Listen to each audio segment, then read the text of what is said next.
Tänään me vaihdetaan gravel-renkaat GP5-tonnisten tilalle ja Tubeleksena tietenkin. samalla me jutellaan vähän siitä, mitä on pragmatismi. Mä oon Arto, tää on Utelias mieli. Tervetuloa mukaan.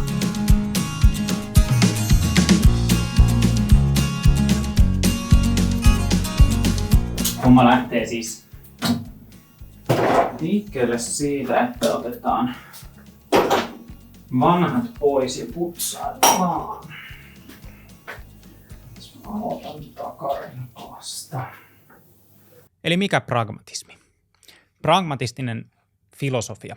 Se on ensimmäinen ja oikeastaan ainut Yhdysvalloissa syntynyt filosofinen koulukunta. Riimaattaisiko mun vaihtaa uudet penssit samalla? Pragmatismin juuret on 1870-luvulla. Sen suosio hiipui hetkeksi maailmansotien myötä, kun tapahtui emigraatioaalto hyvin voimakas Amerikkaan, ja silloin sinne rantautui myös loogis-analyyttisen filosofian perinne. Mutta 1970-luvulta alkaen pragmatismi on saanut jälleen jalansijaa, ja se on toiminut merkittävänä kasvualustana myös esimerkiksi latinalaisen Amerikan filosofialle ja ympäristöfilosofialle ja vaikka myös feministiselle filosofialle. Ja yhdessä analyyttisen filosofian perinteen kanssa se on muovannut tämän päivän akateemisen amerikkalaisen filosofian sellaiseksi, mitä se nyt tänä päivänä on.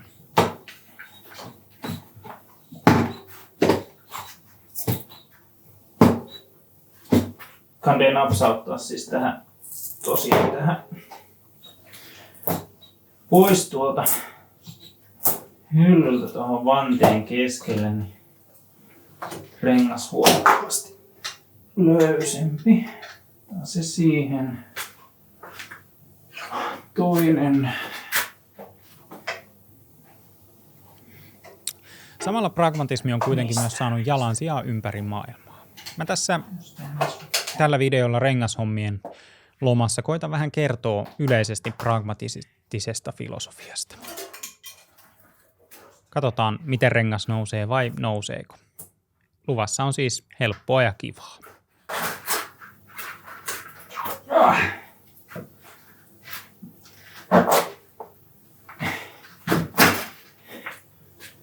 Vielä ihan on litkua jäljellä, mutta olisi se ollut muutenkin vaihtoaika. Täytyy katsoa vanne huolella läpi. Tsiikaa tää teippi, että tää ei rispaa mistään kohtaa. Kyllä mä täällä vielä menen. Tiivistyminen siis perustuu siihen, että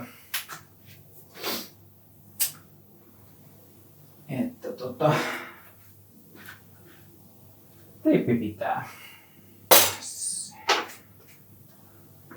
Tää sielukande tsekkaa myös. No, pragmatismi ihan yleisemmällä tasolla toimii siitä lähtökohdasta käsin, että maailma on aina kokijan ja ennen kaikkea toimijan maailma.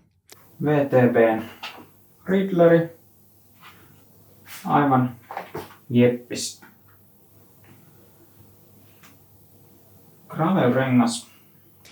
Me ei voida tarkastella maailmaa sinänsä, vaan me tarkastellaan maailmaa, jossa me toimitaan. Ja tämä karkeasti voi johtaa ja monesti on vähän johtanutkin semmoiseen ajatteluun, että filosofisiakin käsitteitä täytyisi pystyä todentamaan jotenkin kokeellisesti, niin kuin tavallaan tieteellisin menetelmin.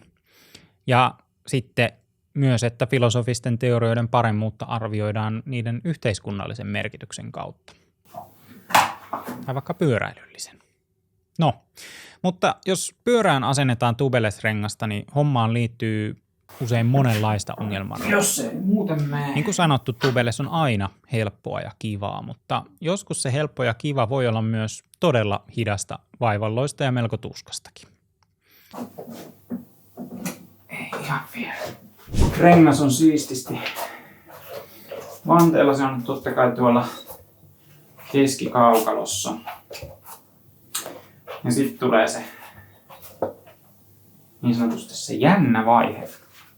Pitäisi saada rengas tiivistymään. Venttiiliin on nyt kierretty tämmönen painesäiliö. Tänne mä pumppaan ilmaa ja tästä mä saan sen sitten hyvin vauhdilla vapautettua niin, että toivottavasti rengas nousee vanteelle ja kuuluu ihana napsaus. Pragmatismin isänä pidetään amerikkalaisfilosofi Charles Sanders Peirceä, kun hän yhdessä tunnetun pragmatistisen filosofian toisen kehittäjän ja myös tieteellisen psykologian isän William Jamesin ja muutaman muun ohella he pyöritteli ajatuksia Harvardin metafyysisessä klubissa ja siellä Peirce muotoili niin sanotun pragmaattisen maksiimin, eli että hypoteesin merkitystä tulee hakea tarkastelemalla sen käytännöllisiä seurauksia. Esimerkkinä nyt vaikka tapa, jolla tubelesrengas on teipattu tai millaista litkua käytetään. Jos haluaa vaikka saada mahdollisimman kevyen renkaan alle niin, että voi vallattomana vuorikauriina puskea Alpe d'Huezin ylös mahdollisimman nopeasti, niin silloin täytyy kyllä keveyden lisäksi ajatella myös väistämättä sitä, että mitä jos sitä tiivistävää ainetta käyttää minimimäärän. Nyt. Aika hyvältä kuulostaa. Todella hyvältä kuulostaa.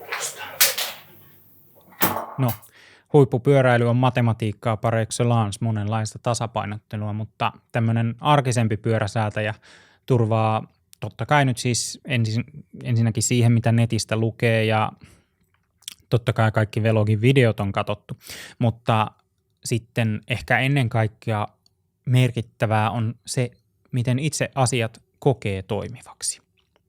Luotetaan siihen omaan havaintoon, omaan kokemukseen siitä, mikä toimii, koska olosuhteet on kaikilla erilaisia. Ja siinäkin muuten on eroa, että litkuttaako alamäkipyörää tai aeromaantiepyörää tai sitten omaa perustyömatkapyöräänsä. Se todellinen käyttö vaikuttaa siihen, mikä sitten on optimaalista. Eli kuinka paljon vaikka hakee painosäästöä, millaisilla paineilla haluaa ajaa ja niin poispäin.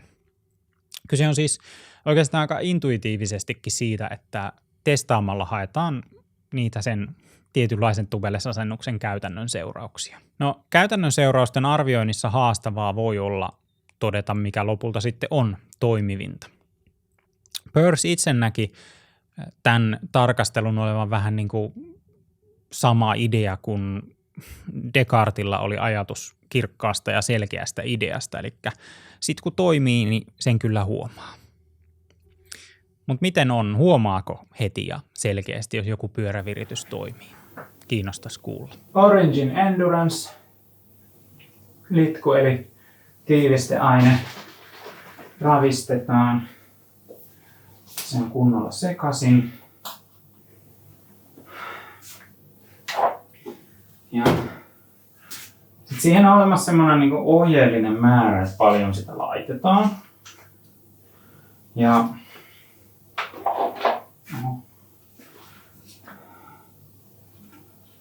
tää sanoo, että 29-59 millilitraa. Niin mä oon ajatellut sen silleen.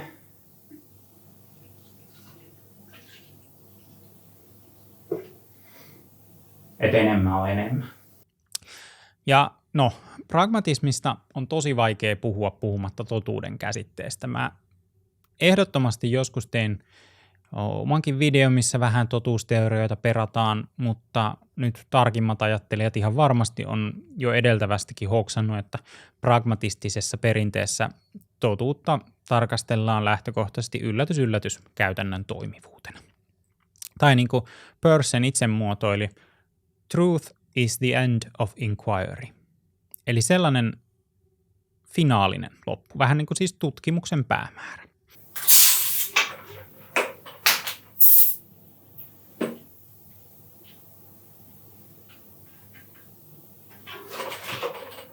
Niin.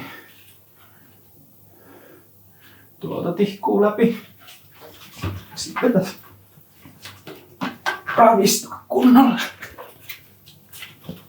Ideana on nyt saada se litku siellä joka paikkaan, kun kuitenkin jotain pieniä reikiä on, niin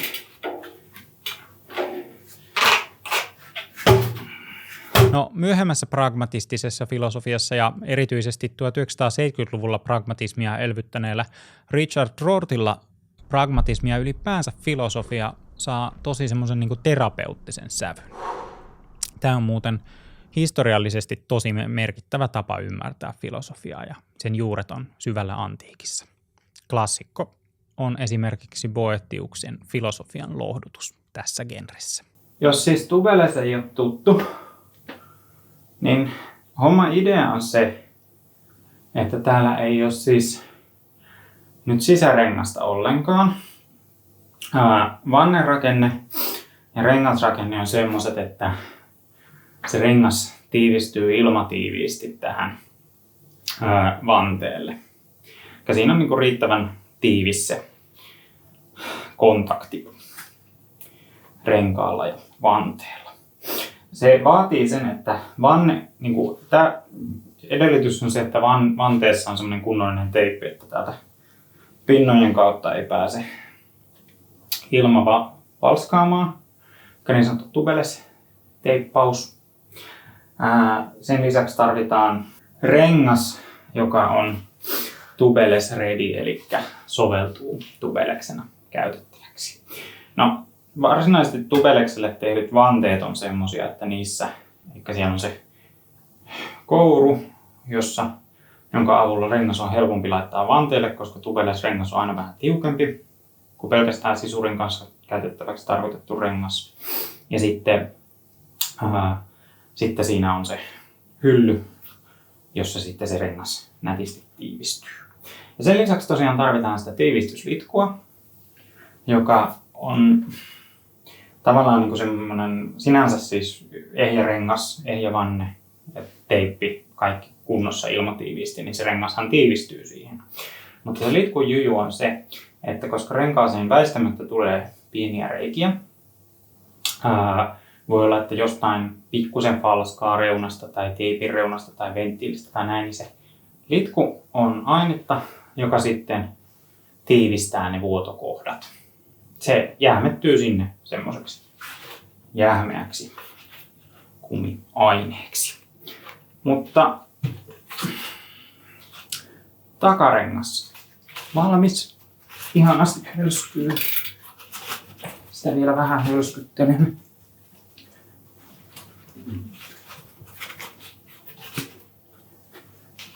Ja seuraavaksi